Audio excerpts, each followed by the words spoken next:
শুভ মকর সংক্রান্তি বন্ধুরা, আজ আমি তোমাদের এক ভিন্ন ধরনের পিঠের রেসিপি দেখাচ্ছি।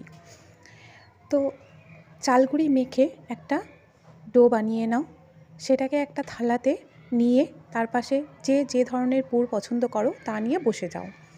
এবারে ওই ডো থেকে একটুখানি চালগুড়ি মাখা নিয়ে হাতের সাহায্যে ভালো করে একটা বলের আকার দিয়ে দাও। এরপরে সেই বলটাকে হাতের আঙুলের মাধ্যমে চ্যাপ্টা করে দাও।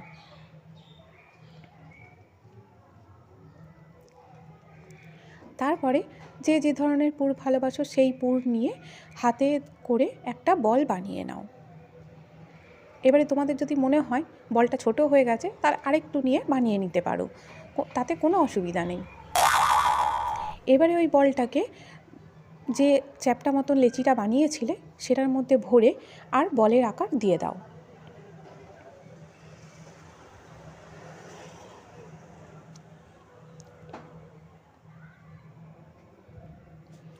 এবারে যে থালা নিয়ে বসেছিলে তার ধারে ওই বলটাকে লাগিয়ে আস্তে আস্তে বটির মতন করে কেটে নাও, আর্ধেক করে সেটাকে কেটে নাও।